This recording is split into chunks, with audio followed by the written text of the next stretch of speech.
Gracias por continuar con nosotros en El Despertador. Vamos a hablar ahora de leyes y justicia y por eso invitamos a un experto. Está con nosotros el abogado Julio Curi. Bienvenido, Julio. Un Hacía placer mucho que estar- no lo veíamos por El Despertador. Levanté la huelga. Doctor, Hay una huelga. se ha estado hablando justamente desde hace un mes. Ha vuelto sobre el tapete un tema que Esteban y yo coincidimos, que no es un tema ahora importante, pero se ha puesto sobre la mesa como un tema importante. O no que no sea importante, sino que no es urgente. No, exacto, no parece es urgente. Sí. Entonces, ¿qué es el tema de la reforma constitucional? Que es un tema que usted lo puede impulsar ahora y lo puede impulsar en el 28, lo puede impulsar en el 39 y dará el mismo resultado. Pero nada, es lo que ha estado impulsando sobre todo desde el 29 de mayo, tras finalizar las elecciones presidenciales. Ya en la noche, el presidente ha comenzado a hablar de la reforma constitucional y de su intención de blindar la Constitución para que no sea tan fácil para otros poder perpetuarse en el poder. Eso es un punto. Y el otro punto es de Bueno, lo que tiene que ver con la independencia del con poder, la independencia Ministerio del Ministerio Público. ¿Qué opinión le merece lo de la reforma y de esos dos planteamientos en específicos? A ver, la reforma no necesita, no acusa, mejor dicho, urgencia, pero sí necesidad. Porque, la vida es un fluir incesante de sucesos cambiantes y en la medida en que los textos que rigen la vida en sociedad mantienen su obsolescencia, se divorcian de la actualidad. No digamos que es el caso actual de la Constitución, pero por ejemplo, yo pudiese decirles aspectos que sí necesitan modificación. Desde el primer momento en que yo tomé la Constitución del 2010, repudié el lenguaje inclusivo, porque a los colectivos mixtos se les puede referir a través del género masculino, sin que en esto se pueda percibir discriminación alguna, sino la aplicación de la ley de la economía expresiva. Es bastante engorroso leer el o la diputada, el o los o las senadoras. Eso es absurdo. La RAE repudia lo que se llama el lenguaje inclusivo. Ahora, eso es desde el punto de vista de la forma, pero desde que tomamos... Y al fondo, el fondo. Sí, desde que vemos que en la Constitución, en el preámbulo, se habla de imperio de la ley, vemos que se trató de un híbrido de la Constitución española con la nuestra de 1966, porque aquí no impera la ley, aquí impera el derecho, que es la suma de las normas escritas y también de los principios. Y hay principios que cuando se va a decidir esto o aquello, se ponderan por encima de la aplicación textual de la ley escrita. La unificación de las elecciones yo creo que es un aspecto innegociable y en el que todos debemos estar de acuerdo porque implica una economía de recursos que se dilapidan innecesariamente en un certamen electoral que convoca muy poco al electorado. El Consejo Nacional de la Magistratura necesita ser modificado porque hay que excluir al Procurador General de la República de su integración. Debe adicionarse, a mi modo de ver, 2 legisladores más de la oposición para que sea más plural. Debe incluirse a rectores de universidades, al menos de las principales, incluso representantes de iglesias, de las principales iglesias del país. Aunque sería demasiado grande, Julio. Bueno, El Consejo de la Magistratura sería entonces... Sí, lo que pasa es que esas audiencias que se celebran con la pretensión de que la escogencia sea transparente, no reflejan absolutamente nada. No, claro, sí. Porque Bajo la condición actual. Es un requisito baladí. Nada de lo que ahí se responde influye en la decisión del órgano. Lo que hay que evitar es que el peso hegemónico del presidente sea decisivo en ¿Usted la está escogencia. de acuerdo con que la selección del Procurador General de la República no esté a cargo del Presidente de la República, aun cuando el Ministerio Público es un brazo auxiliar del Poder Ejecutivo? Sí, no, yo en principio no estaría de acuerdo. Ahora, sí pudiera convenir en que modelos tipo Colombia o Chile, que sea electo por un órgano colectivo, un colegiado, lo que en modo alguno garantiza la apoliticidad o independencia del representante del Ministerio Público, porque todos sabemos aquí, es un secreto a voces, que los jueces de las altas cortes han sido todos, absolutamente todos electos con la bendición del presidente de la República, aun cuando ustedes mejor que yo saben que el Consejo Nacional de la Magistratura tiene integrado en su matrícula a legisladores de la oposición. La propia Procuradora General ha manifestado en algunas ocasiones de que la independencia del Ministerio Público, como está establecido en la ley, no ciertamente se pudiera garantizar, y que lo único que pudiera agregársele para darle mayor independencia es algún tipo de inamovilidad por tiempo definido al puesto. O sea, Sí.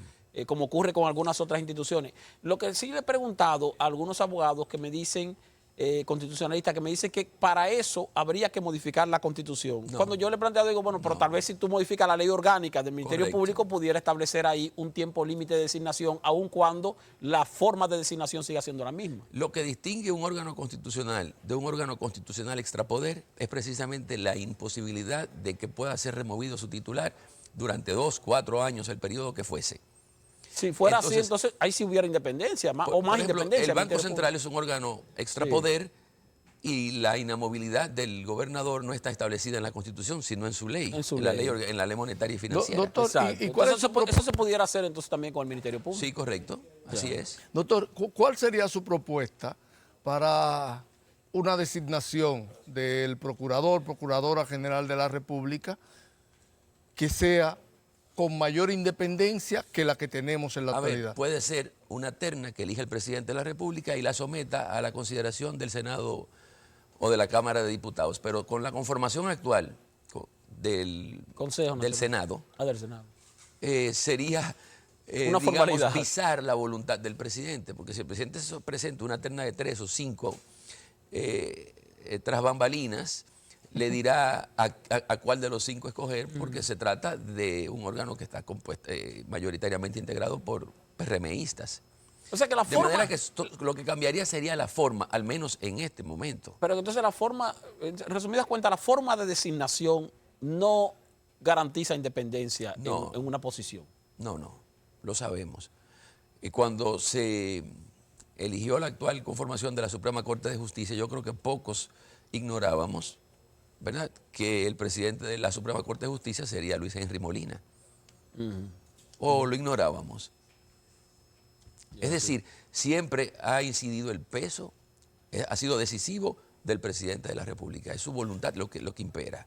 Doctor, y pudiera pensarse en la opción, en el caso del Procurador General de la República o incluso también en los miembros de la Suprema, pudiera pensarse en periodos mucho más amplios que los que se tienen en la actualidad. No, yo no creo. Por lo menos en la Suprema Corte de Justicia, de hecho, estoy en desacuerdo con que ellos sean evaluados por 2 razones. Primero, porque obstaculiza el ascenso de jueces de carrera al más alto estadio judicial, que es la Suprema Corte de Justicia. Y segundo, a ver, es que 7 años es un periodo más que suficiente para que un juez pueda dejar sus aportes ahí. Yo sí, En Estados Unidos además, son de por vida. miren, ninguno de los miembros del Consejo Nacional de la Magistratura quizás tenga la suficiente pericia técnica como para poder determinar, hacerle un examen, una evaluación precisamente de capacidad a jueces que... De ese nivel. Pero uno se da cuenta con las preguntas que hacen. La No, audiencia. que son preguntas que no formulan ellos, Pero aparte se las formulan otros a través de mensajes de WhatsApp. Otra cosa, es un contrasentido, es un sinsentido, mejor dicho, que el Consejo Nacional de la Magistratura tenga como miembros al presidente de la Suprema y a otro juez cuando eligen a los jueces del Tribunal Constitucional y ese órgano no esté integrado también por el presidente del Tribunal Constitucional y otro juez del Tribunal Constitucional. Por eso hablaba de que no es urgente la modificación, pero sí es necesaria. La Suprema Corte de Justicia tiene vocación legislativa, puede presentar proyectos de ley sobre asuntos judiciales y el Tribunal Constitucional no tiene vocación legislativa y la debería tener. Por ejemplo, también refiriéndome a las garantías mínimas del debido proceso, sin que sea urgente, porque el Constitucional, a través de sus sentencias vinculantes, ha establecido, aun cuando no figuran en el artículo 69, que el debido proceso se integra por la debida motivación de las decisiones jurisdiccionales y por el derecho a ejecutar lo resuelto en una decisión firme. Y ustedes me preguntarán, ¿eso figura en la Constitución? No. No. Entonces hay que incluirlas. Y un aspecto todavía más importante, todos los periodos todos los números, las integraciones numéricas que la Constitución prevé respecto a la Junta Central Electoral, al Tribunal Superior Electoral. No es el caso de la Suprema porque solamente se refiere a no menos de 13 jueces. El del Tribunal Constitucional, que está fijo en 13, deberían ser suprimidos porque cada vez que querramos llevar los miembros de la Junta Central Electoral de 5 a 7, habría que modificar la Constitución. O se establece un no menos para que entonces se puedan elegir en lo sucesivo 7, 9, los que fuese. Yo soy partidario que también. se pueda ir ajustando en función de la necesidad. Por ejemplo, el Tribunal Constitucional, de acuerdo con el artículo 184, 185, debe ser integrado por 13 miembros, por 13 jueces. Sí. Y yo considero que son ya insuficientes, porque habría que crear una sala para conocer los recursos de revisión de las sentencias de amparo, otra para conocer los recursos de revisión de las decisiones jurisdiccionales, y que el Pleno, que debería ser de 17 Pero lo que debería o de 21, establecerse un no menos, un número mínimo, no así un límite hacia sí, extenderlo. pero para que pueda ser más ágil y fluyan mejor las decisiones, porque a veces se enchivan por largo tiempo ahí. Doctor Julio Curi, está la parte también del argumento del presidente Luis Abinader de establecerle candados a la Constitución, de que sea más difícil de modificar. A veces uno se pregunta qué tan conveniente sería hacer que sea tan difícil de modificar.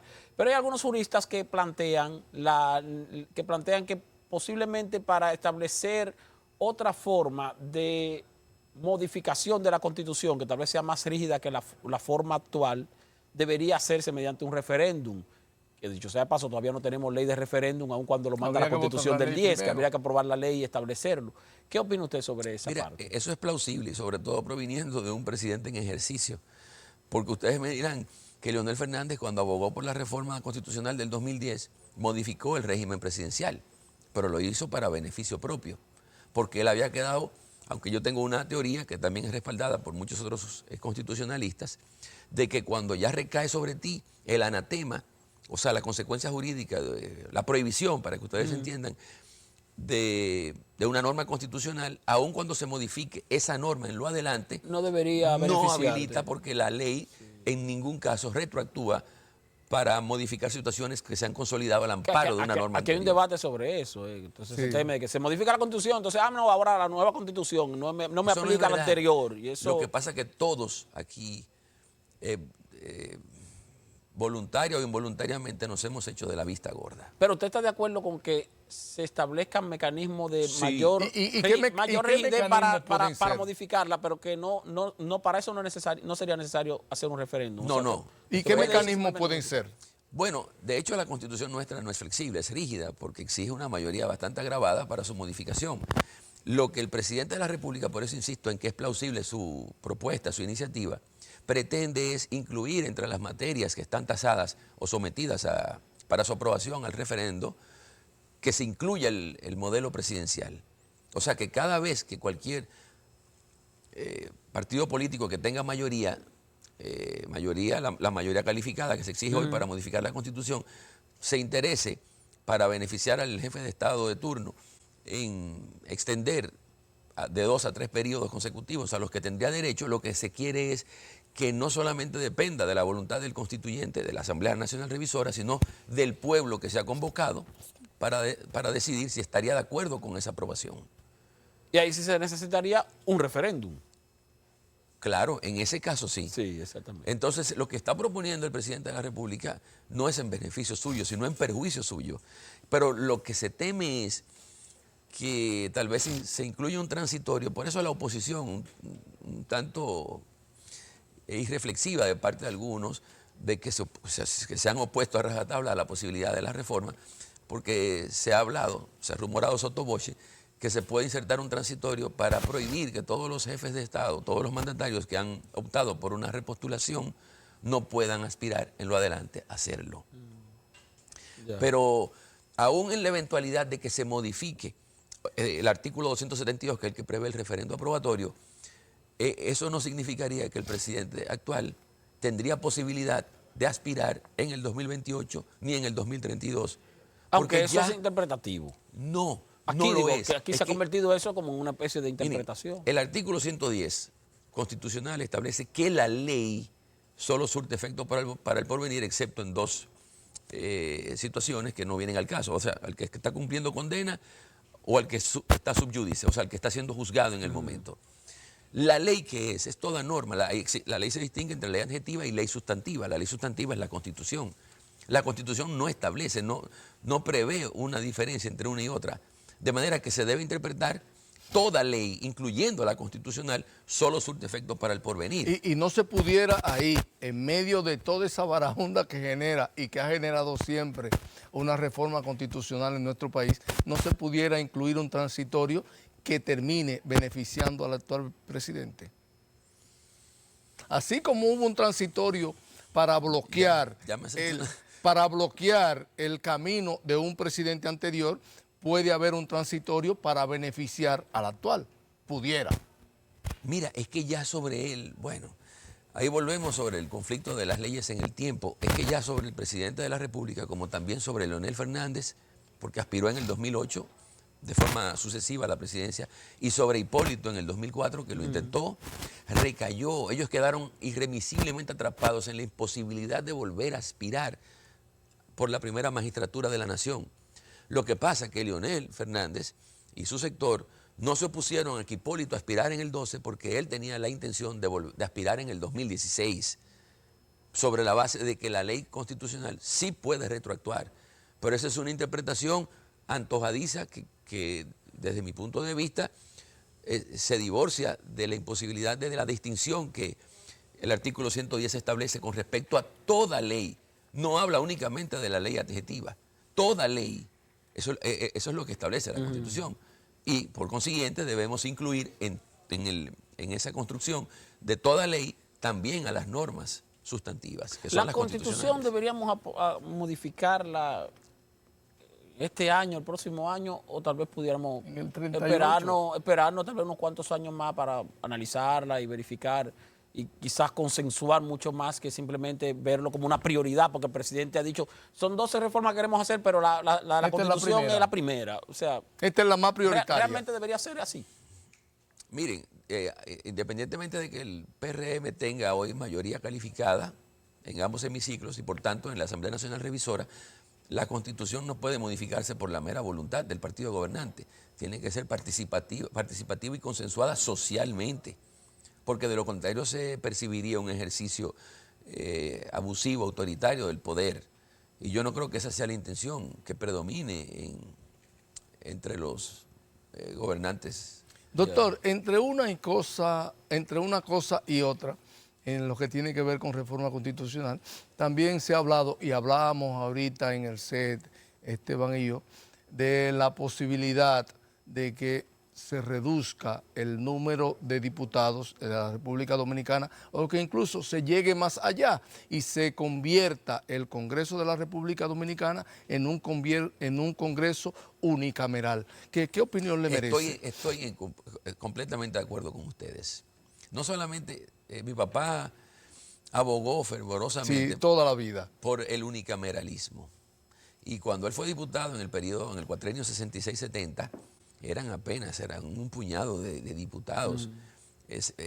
Que hoy sean 182, 190. 190. Es un exceso. Y ahí sí diría yo que acusa urgencia la modificación de la Constitución, porque de lo contrario, para el próximo periodo, para el próximo cuatrenio, pudiéramos estar hablando de 210, no sé de cuántos diputados. No tiene sentido eso de fijar un número por densidad poblacional. Para mí que debería ser por demarcación. así como son los senadores, ¿no? Por provincia. Y lo de la unificación de las elecciones. Las elecciones Ya, él lo dijo. se plantean, bueno, por cuanto digo, bueno, se había referido a eso, también no le presté atención cuando hablamos de unificar elecciones y no unificar elecciones. Pero también quería preguntarle otra cosa, doctor Yokuri, ya fuera de la Constitución. Es algo que se está debatiendo mucho ahora que estamos en procesos judiciales de sometimiento a la justicia de funcionarios o exfuncionarios del gobierno.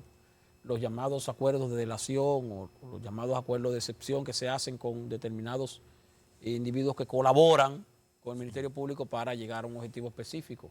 Pero se ha cuestionado el hecho de que hay alguien que se le está comprobando que, mira, ciertamente tú sustrajiste o te beneficiaste de 1.000 millones de pesos. Si tú entonces pagas de esos 1.000 millones de pesos, qué sé yo, 300, 400 millones, y aparte de eso nos ayuda para delatar al otro, entonces ya tú te vas limpio, tranquilito, con nosotros 700.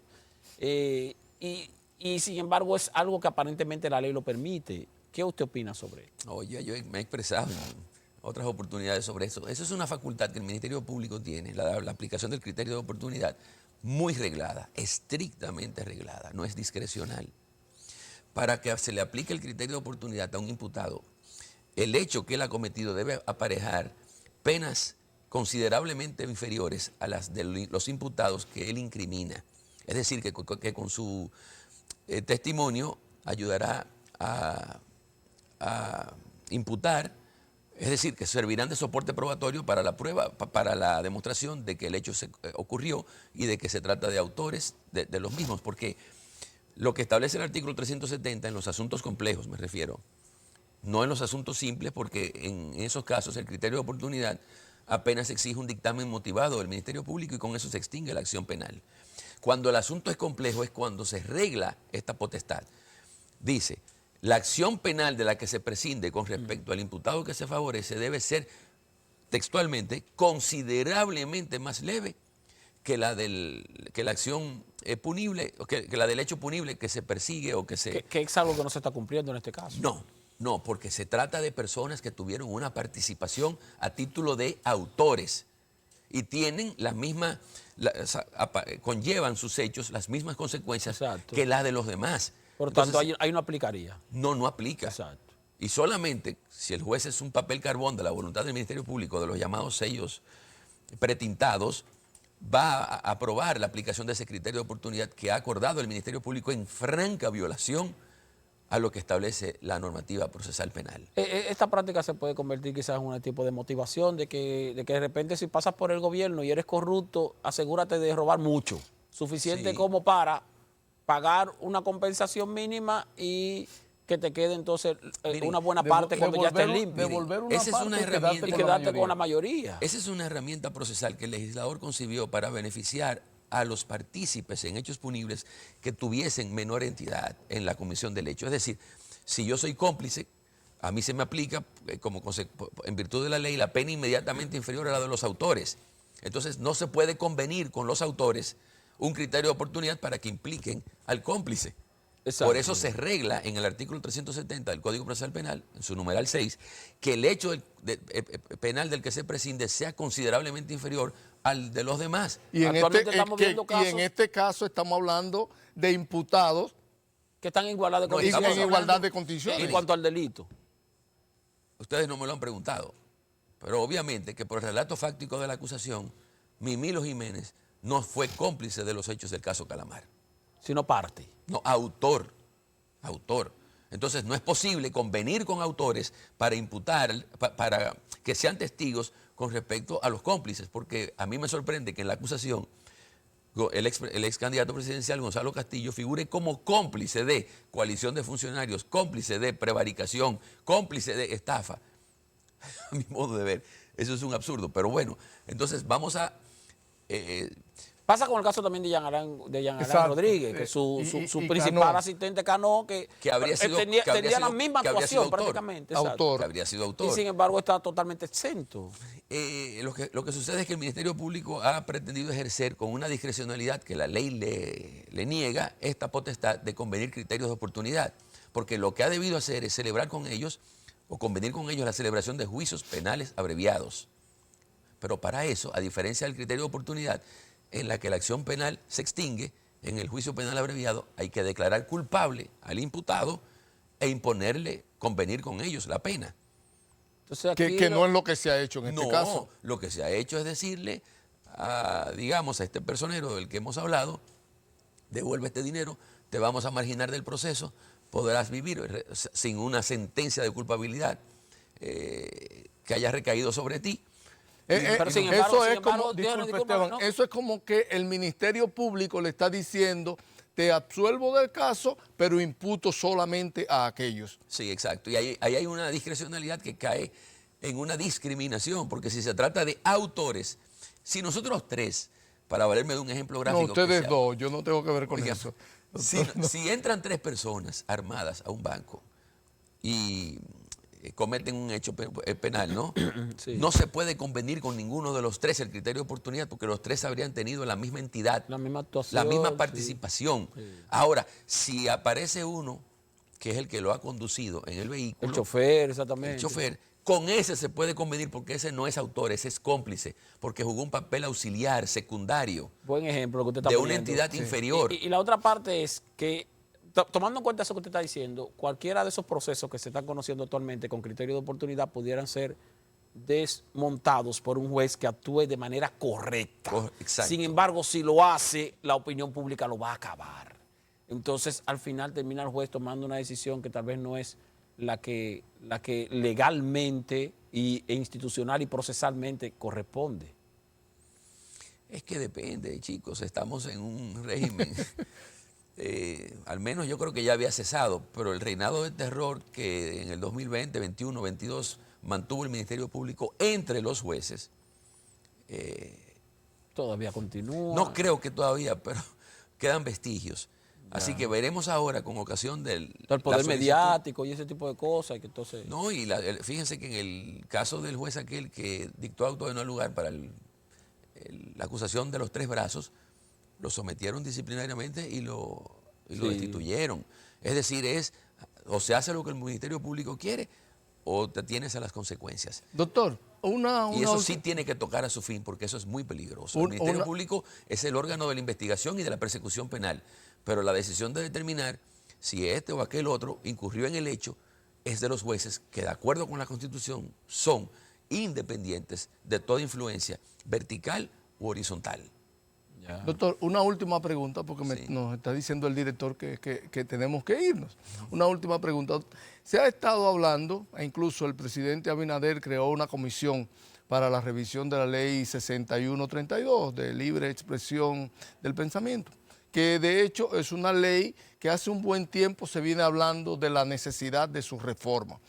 En algún momento, hace alrededor de 10, 12 años, usted hablaba de que estaba totalmente de acuerdo con la despenalización de los delitos de derechos de opinión. ¿Usted sigue sosteniendo esa...? Lo que pasa es que a través de los medios convencionales existe un filtro. Y cuando yo produje aquellas declaraciones, creo que fue en el 2010 o 12, como tú dices, el avance de las tecnologías, de las comunicaciones, no nos había alumbrado todavía ni el Twitter o X, ni el Instagram. Las redes estaban muy limitadas. Exacto, donde hoy, sin filtro, cualquier persona dice lo que se le antoja en un lenguaje soez, vulgar, ofensivo, con respecto sobre los demás. Y ese derecho de expresión también está muy reglado por el artículo 49 en su párrafo único de la Constitución. Tiene que hacerse respetando el derecho a la honra, al buen nombre, a la dignidad, a la moral de las personas. Y cuando este o el otro está en desacuerdo con posiciones que fijamos a través de medios como estos, entonces se le permite opinar sin filtros, insisto, sin un colador, para decir cada cosa de nosotros. Entonces, mi coherencia al hoy sostener que sí es necesario fijar o establecer penas privativas de libertad con respecto a todos aquellos que abusan de la libertad de expresión, lejos de tratarse de una incoherencia con lo que yo sostuve en el 2000, hace 10, 12 años, es una rectificación. De hecho, yo estoy trabajando también, colaborando con la administración en un proyecto de ley que va a regular el ejercicio de la libertad de expresión por redes sociales, porque no es posible seguir asistiendo con indiferencia a a este teatro visceral en donde, como ya yo he dicho, se dice lo que se le antoja sin consecuencia a cada quien. Dice Juan Luis Cebrián, aquel famoso periodista español que fue director del periódico El País durante muchísimo tiempo, que las redes sociales están llamadas a acabar con las democracias. Y lo que decía Humberto Eco, También. que murió repugnando las redes sociales porque le habían permitido, decía él, a cualquier estúpido en un bar escribir, insultar al otro. Y eso es lo que hemos visto en el curso de años recientes. Bueno, doctor Julio Curi, muchísimas gracias por haber estado con nosotros aquí ustedes. en El Despertador. Esperamos tenerlo pronto nuevamente, ya que hizo un levantamiento de la huelga. A ustedes, amables televidentes, no se vayan. Vamos ahora con el segundo boletín de este día con Ana Paula González y más contenido de El Despertador.